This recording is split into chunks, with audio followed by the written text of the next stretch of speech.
B-Marsh Boxing, what's happening, world? Back at it with another boxing video. August 30th, 2020. So, Jonathan Banks, former trainer, head trainer, as a matter of fact, of Vladimir Klitschko. He was basically reflecting on the fight that Vladimir Klitschko and Anthony Joshua had on the 29th of 2017, April, April 29th. Vladimir Klitschko's last fight of his career when he fought Anthony Joshua at Wembley Stadium. You know what I mean? I think at the time it was a record setting record setting fight as far as attendance, 90,000. You know what I mean? Not 130,000, not 110,000, not 100,000. No need to inflate no numbers. It was 90,000 people who was live at Wembley Stadium that particular evening to watch Joshua versus Klitschko. And the reason I remember it was 90,000 because Carl Froch had the record before Anthony Joshua broke it, and he had 80,000 people appear at his fight to watch him his final fight of his career when he fought against George Groves. Okay,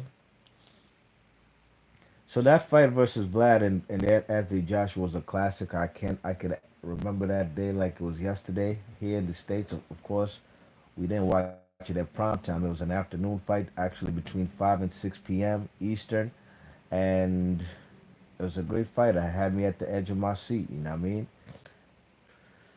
And Vladimir Klitschko got dropped by Anthony Joshua in the fifth round. You know what I mean? I remember giving Anthony Joshua the first 5 rounds. You know what I'm saying? He dropped the man Anthony Vladimir Klitschko. What was it with I think it was a left hook, then a flurry of punches that put the man Vladimir Klitschko on the canvas. You know what I mean? Um, but in the sixth round, the old wily veteran Vladimir Klitschko dropped the man Anthony Joshua with the beautiful patented trademark 1-2 flush right on the top of the man's on his forehead, and Anthony Joshua crumbles like pink cookies in a plastic bag. You know what I mean? You check it like Chips Ahoy. He goes down. You know what I'm saying? It was pretty dramatic. It was a dramatic fight. So Jonathan Banks is basically from this article I'm going to read you quotes about. He's basically talking about why Vladimir Klitschko let Anthony Joshua off the hook after he dropped him with that patented 1-2 trademark 1-2 that Vladimir Klitschko is known for. You know what I mean? And this is what Jonathan Banks said to Sky Sports. He said, "Quote: I said, Vladimir, you've got to finish this guy. No more boxing. Go get him. He'll still hurt. He's still hurt. You've got to finish him." End quote. Quote: I believe he agreed, but he didn't see what I saw. He saw someone still able to let their hands go. End quote. From what I remember from when Anthony Joshua got dropped, Vladimir Klitschko was playing with his food, you know what I mean?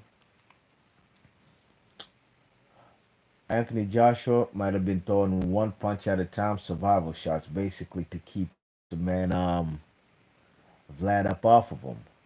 But anybody and their mother could tell that the guy Anthony Joshua was gassed. You know what I mean? Man's gas tank was on E. You check it. He had the spaghetti legs. Had some weak legs. He just wasn't sturdy on his feet, and he was backing up. And basically keeping the high guard. You know what I mean? Really wasn't throwing nothing of consequence, but he was throwing one punch at a time. But Vladimir Klitschko wasn't trying to go in for the kill. You know what I'm saying?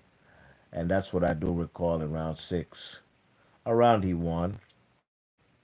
Round seven, Anthony Joshua comes off the stool, still gassed. Vladimir Klitschko still playing with his food, but winning the round because the guy, Anthony Joshua, is still visibly shooken up. You know what I mean? Yeah. So Vladimir Klitschko's brother Vitali was also in the corner that particular night, you know what I mean? And he wasn't the head trainer, you know what I'm saying? But he blamed himself for the loss, you know what I mean? You check it. He told because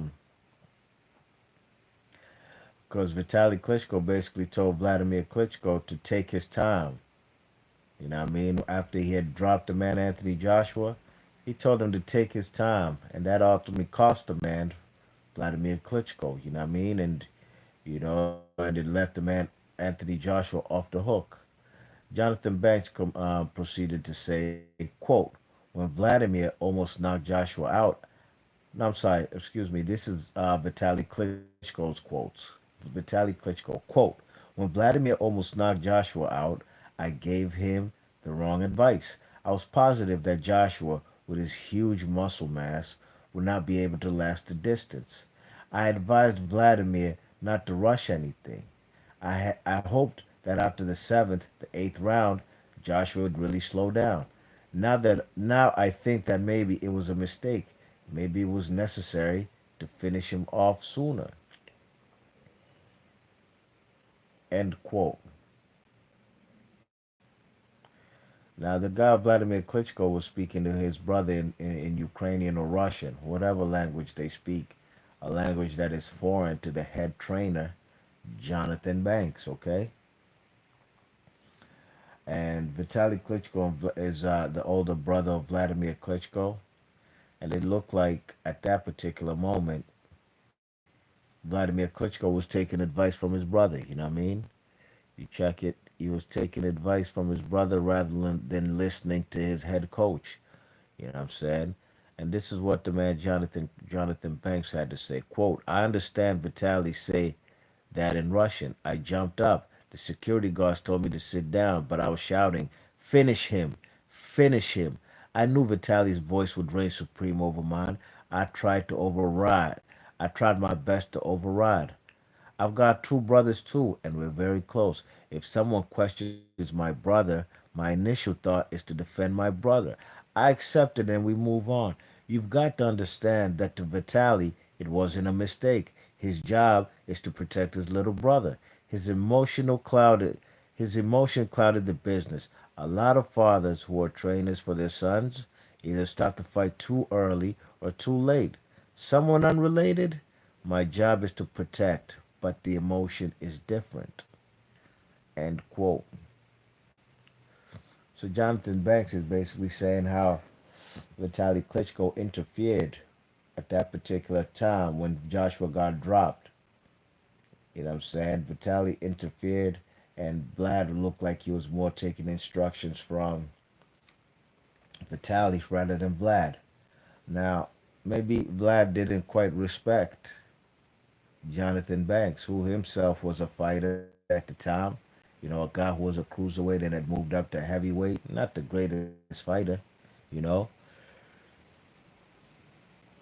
But maybe he didn't respect his perspective on what he was seeing or what Jonathan Banks' instructions he was giving him, and rather than listen to the head trainer, he listened to his brother, and it seems like his brother, admittedly, Vitali admitted it, looks like he cost him the fight. You know what I mean?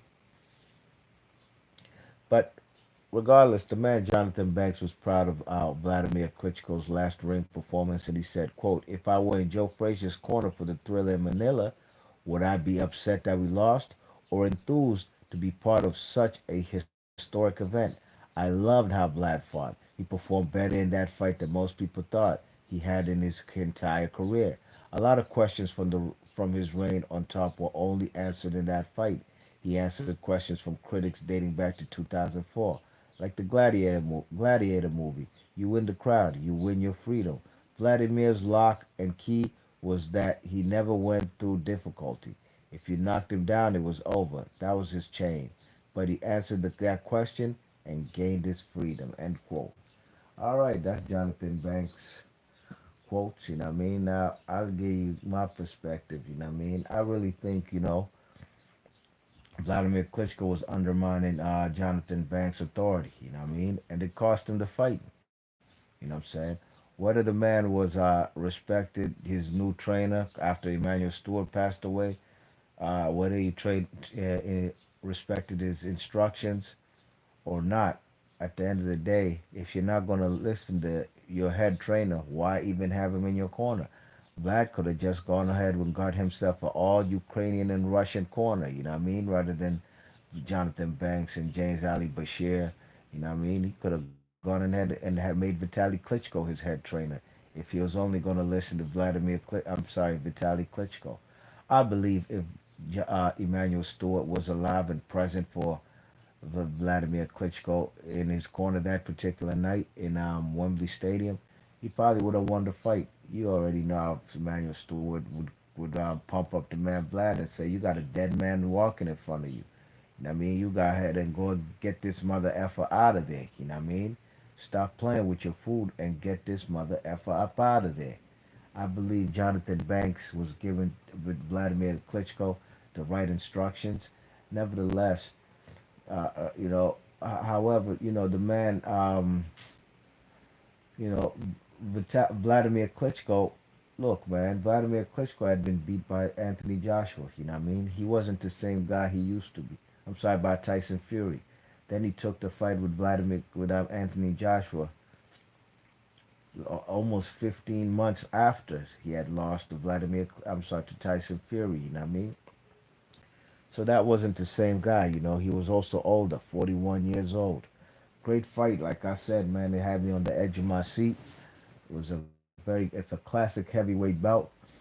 But I believe that if Vladimir Klitschko was just a little younger, or even maybe the Vladimir Klitschko who fought Kubrat Pulev maybe a year and a half, uh, maybe 2 years prior to the Anthony Joshua fight, I believe he would have knocked out Anthony Joshua, you know what I mean? And he would not have let him off the hook, you know what I'm saying?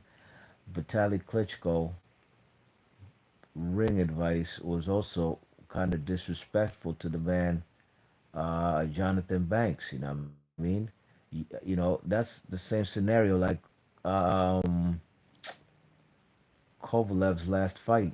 Kovalev's last fight with, his second fight, the rematch with Andre Ward, where he had Don Turner and John David Jackson, the brothers, the black trainers, in the corner, but he completely ignored them and was listening to this Russian guy who was, I think, a childhood friend of Kovalev, a guy he used to box with in Russia. You know what I mean? That's the only guy Kovalev was listening to that particular night, completely ignoring what the black trainers, John David Jackson and Don Turner were trying to tell him. And look what happened to the man Kovalev. He got stopped with body shots in the eighth round. You know what I mean? You check it. I think Vladimir Klitschko let the guy off the hook. And I'm convinced, especially after reading this article and the quotes from both Vitali Klitschko and Jonathan Banks, who were present in the corner of Vlad that night, I'm convinced that Anthony Joshua wouldn't have finished that fight if Vladimir Klitschko went in for the kill. Go watch that fight, man. That man Vladimir Klitschko had a dead man walking in front of him. You know what I mean? Big 6'6" muscle bound guy. The guy could barely move. The man was breathing with his mouth open, throwing one punch at a time. You know what I'm saying? Totally gassed. You know what I mean? His gas tank was on E. Vladimir Klitschko should have gone all out. All out. You know what I'm saying?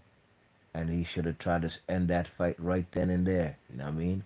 Or if he didn't end it right there, look, I had Vladimir Klitschko winning every single round from round six all the way till round 11 where he got stopped. If he didn't get stopped, you know what I mean?